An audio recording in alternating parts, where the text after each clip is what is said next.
એવી રીતે આજે શિક્ષકોની ભરતીની વાત હતી તો ગત વર્ષની 22,000 શિક્ષકોની ભરતી કરવાની એમણે જાહેરાત કરી દીધી છે, પણ આજ દિન સુધી એમણે ભરતી નથી કરી. એના લીધે આજે પણ શિક્ષકો એ વિસ્તારોમાં નથી.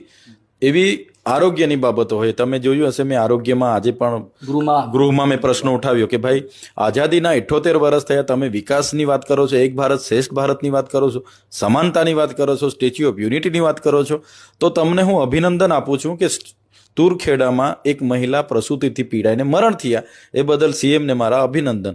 તો આ પરિસ્થિતિ આરોગ્યમાં પણ છે. આટલા મોટા આરોગ્યના બજેટ હોવા છતાં આજે લાખોની સંખ્યામાં અમારા જિલ્લાઓમાં આયુષ્માન કાર્ડ આપવામાં આવ્યા છે, પણ એ આયુષ્માન કાર્ડ ચાલે એવી એમપેનલ એક પણ હોસ્પિટલ અમારા વિસ્તારોમાં નથી.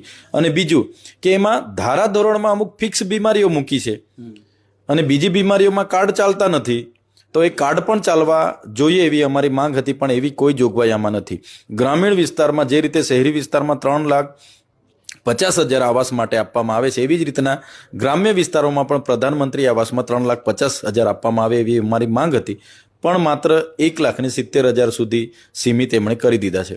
આજે કિસાન સૂર્યોદય યોજનાની બજેટ એમણે ફાળવી દીધું છે, પણ આજ દિન સુધી અમારા વિસ્તારોમાં દિવસે વીજળી આપવાની કિસાન સૂર્યોદય યોજના ચાલુ નથી.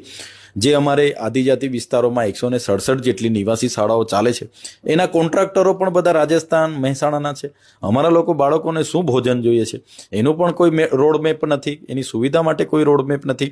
કુપોષણની વાત કરીએ, આજે પણ નર્મદા જિલ્લામાં 12,333 જેટલા બાળકો અતિ કુપોષણથી પીડાય છે.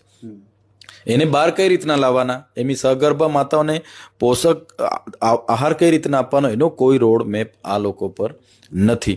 ત્યારે અમે સ્પષ્ટપણે માનીએ છીએ આદિવાસી સમાજને શેની જરૂર છે એને નજરઅંદાજ કરીને એમના પ્રભારી મંત્રીઓને, ટ્રાઇબલ સપ્લાનના અધિકારીઓને, ડિસાકના અધિકારીઓને આ યોજનામાંથી કેટલું બજેટ ઘરે સગે વગે કરી શકાય એવી એનજીઓના ઇશારે આ બજેટોના પ્રોજેક્ટો બનાવવામાં આવ્યા છે, જેના દ્વારા ભૂતકાળમાં જે રીતે કરોડો રૂપિયાના એમના મળતિયાની એજન્સીઓ સગે વગે કરીને ભ્રષ્ટાચારની ગેરરીતિઓ કરી છે, એવી જ આ બજેટમાં બી ગેરરીતિઓ થશે એવું અમે સ્પષ્ટ માનીએ છીએ.